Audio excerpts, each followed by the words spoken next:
Good morning, Stitchers. This is Shelly Henderson coming from Stitchy Shelly to explain the needle roll. And here's one rolled up. But first, let me tell you how I came along designing this. Usually a lot of projects you have several needles, you stitch 5 or 6 things at a time, stitches at a time, or maybe even one section, but then it's time to move on to another color and you still have thread on your needle. So many of us have used this particular tool, and it's great for when you're sitting in the same place every time you stitch and you have a place to kind of keep it so that it's not in the way of things. Your pets, dogs and cats can't get into it. And if you don't normally stitch on the go, then it's a great tool. But honestly, if you needed to pick it up and take it somewhere and you dropped it in your stitching bag, then chances are these threads are going to get knotted up. Some of the pins are going to come out of their foam spot, etc., etc. So I created the needle roll. And the needle roll is, it's a roll that's a cotton fabric on the outside, and on the inside is just a flannel. And the flannel manages to grab your threads so that when you open it up, your threads are still in the same place where you left them the last time you were stitching. And they really don't get knotted up. Watch, see, as I open it, these down here at the bottom didn't stick to the top. They stick to the flannel. And as I turn this one upside down, you can see they don't go hanging. They actually really hang on to that flannel, where the flannel hangs on to them.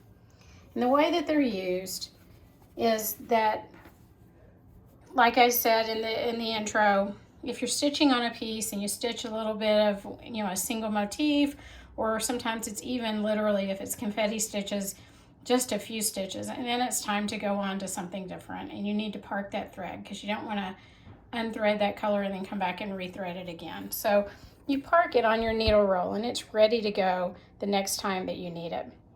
Now this particular piece has some pretty differentiated colors, so I don't necessarily need labeling. However, I did label one so that you could see the high-tech method I use of labeling. It's just simply a little post-it tag, and once you put your needle through the first time, you already have holes in there, so you're not dulling a needle by constantly poking it through paper. After the first time, you just poke it into the paper where you poked the first time. So that way, if you have, say, for instance, a lot of browns that are very similar, then you could label it and know which one was which. You could label it with the name, you could label it with the symbol, the number, however works best for you. The second needle roll that I have as an example, first of all, it looks like a knotted mess. It's really not. Let's see if I can, maybe this one looks like it's kind of well layered in there. But as I pull it out, you can see it was simply the threads laying on top of each other, not the knotted mess that appeared. And then I lay it back down, pin my needle back in, and there we go. Now, as you can see for this particular piece, I only am using 3 colors. And so what I've done is I have pre-threaded needles so that those needles are ready to go. I don't have to stop and rethread every single time I run out of that color. I'm all ready to go.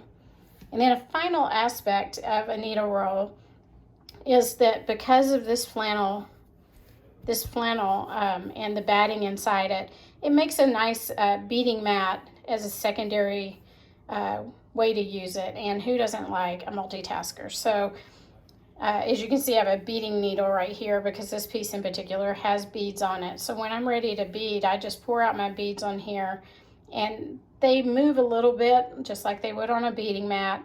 The batting gives just a little give to help pop the needle back on the thread.